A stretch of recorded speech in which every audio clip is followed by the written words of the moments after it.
சமூகம் அல்லது சமுதாயம் நிர்வாகம் என்ற தலைப்புக்கு நாங்கள் மாறுறோம். முதலா அதுல உங்களுக்கு பேச வருபவர் திரு மார்ட்டின் ஐயா அவர்கள் தமிழ்நாட்டில் தமிழின் இன்றைய நிலைமை என்ற தலைப்பில் ஒரு சிறிய சொற்பொழிவை ஆற்றியிருக்கிறார்.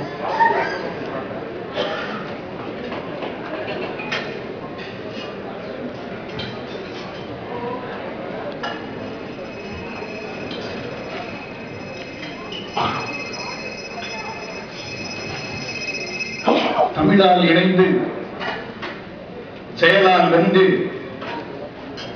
சாதனைகள் பல புரிந்து இங்கே அமர்ந்திருக்கின்ற தமிழ் நண்பர்களே அனைவருக்கும் அன்பு வணக்கம். எந்நரும் தமிழ்நாட்டில் துயரந்தால் துடித்து வரும் உறவுகள் உண்டு. நினைந்து நினைந்து போற்ற பல பெருமைகள் பல உண்டு. எந்நரும் தமிழ்நாட்டில் விருந்தோம்பல்களை போற்றும் மனைகள் பல உண்டு.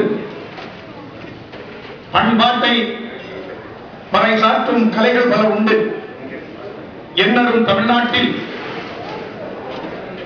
தேனினை செவிதினில் பாய்ச்சிடும் இசைகள் பல உண்டு. தெவிட்டாத சுவை வடிக்கும் இலக்கியங்கள் பல உண்டு. ஆனால் எந்நரும் தமிழ்நாட்டில் எங்கு தேடியும் காண கிடைக்காத தமிழ் உணர்வை, எங்கு தேடியும் காண கிடைக்காத தமிழ் பற்றை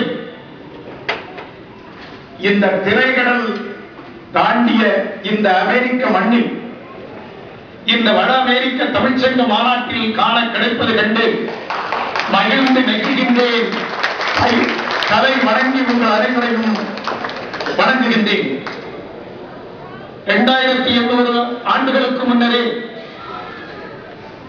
உலக வல்லரசாக விளங்கிய ரோமை மன்னர்கள் பேசி வளர்த்த லத்தீன் மொழி இன்று வழக்கில் இல்லை.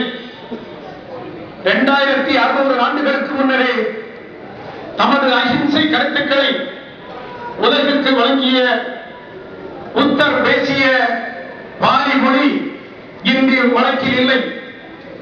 2000 ஆண்டுகளுக்கு முன்னரே வரலாற்றை கிமு கிபி என வகுத்து தந்த கடவுள் மனிதன் இயேசு பேசிய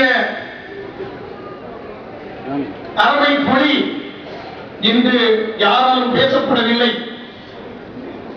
இந்த மொழிகளெல்லாம் ஓங்கி வளர்ந்திருந்த காலத்தில் தானும் ஓங்கி வளர்ந்திருந்து இந்த மொழிகளெல்லாம் மறைந்து போன காலத்திலும் இன்றும் மறையாது வாழ்ந்து கொண்டிருக்கின்ற நமது தாய்மொழி தமிழ் மொழி இன்னும் மறையாது இருக்கிறது என்பதற்கு சான்றுதான் 7000 மைல்கள் கடந்தும் இந்த வட அமெரிக்க தமிழ்ச்சங்க பேரவையின் மாநாடு உலகை அதிசயிக்கின்ற வழியில் இவ்வளவு சிறப்பாக நடந்து கொண்டிருக்கிறது என்பதுதான் தமிழ் இன்னும் வாழ்ந்து கொண்டிருப்பதற்கு சான்று என்பதை மீண்டும் சொல்ல ஆசைப்படுகின்றேன். நமது பழம்பெரும் தமிழுக்கு சுமார் ஒரு 5000 ஆண்டுகள் வரலாறு என்று வைத்துக் கொண்டாலும் இந்த நீண்ட நெடிய வரலாற்று பாதையில் ஒரு மொழிக்கு வளர்ச்சியும் இருக்கும், தளர்ச்சியும் இருக்கும். ஆனால் இங்கே வளர்ச்சி பற்றி பேசுகின்ற நேரம் இல்லாத காரணத்தினால், நேரத்தை குறைத்துவிட்ட காரணத்தினால் தளர்ச்சி பற்றி ஒரு சில கருத்துக்களை மட்டும் எடுத்து வைத்து விடைபெறுகின்றேன். தமிழ்நாட்டில் செயல்படுகின்ற நடுவண் அரசின் அலுவலகங்கள் மற்றும் வங்கிகள் போன்ற நிறுவனங்களில் ஆங்கிலம் இருக்கின்றது, இந்தி இருக்கின்றது, அங்கு தமிழ் இல்லை. அங்கே தமிழ் இல்லை என்பதை கேட்பதற்கு தமிழ்நாட்டில் ஒரு நாடு இல்லை என்பதுதான் உண்மையிலே வருந்தத்தக்க ஒன்றாக இருக்கின்றது. தமிழகத்தில் அரசியல் தலைவர்கள் ஒரு சிலர் தமிழுக்காக உழைத்திருந்தாலும் கூட இன்று தமிழை வைத்து பிழைப்பு நடத்துகின்ற அரசியல் தலைவர்கள் தான் அதிகமாக இருக்கின்றார்களே தவிர தமிழுக்காக உழைக்கின்ற தலைவர்கள் மிகவும் குறைவாக இருக்கின்றார்கள் என்பதை நான் இங்கே பதிவு செய்ய விரும்புகின்றேன். எந்த இனத்தவரும் தம் கையெழுத்தை தாய்மொழியில் போடுவதற்கு வெட்கப்படுவதில்லை தமிழரை தவிர.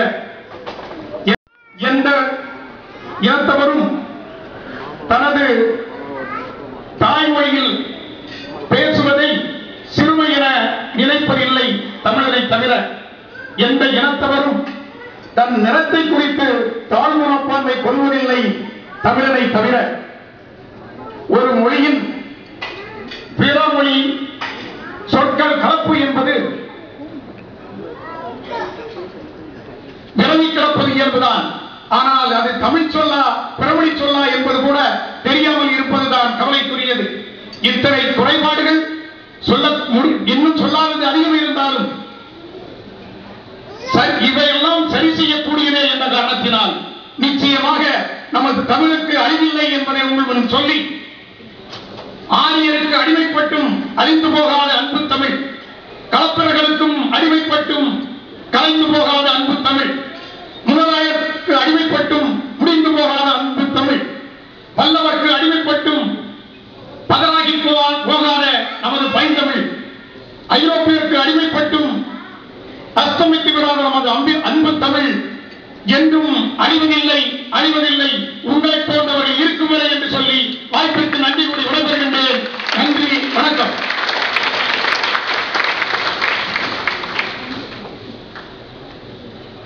நன்றி ஐயா. தமிழின் தளர்ச்சியை பற்றி மிகவும் அழகாக பேசி, அதே நேரம் ஒரு தமிழ் வளரும், தமிழ் அழியாது என்ற ஒரு நம்பிக்கையை நோக்கி சென்றிருக்கிறார். அடுத்ததாக எங்களோடு மீண்டும் இலக்கியம் என்ற தலைப்புக்கு போகின்றோம். இலக்கியத்தில் கடைசியாக பேசி வந்திருப்பவர் கவிஞர் தமிழிசை தங்கபாண்டியன் அவர்கள். அவர் பூட்டை திறக்கும் புதிய கருவியல் என்ற ஒரு தலைப்பை பேசி வந்திருக்கிறார். தலைப்பை பார்க்கும்போது சிந்தனை தூண்டும்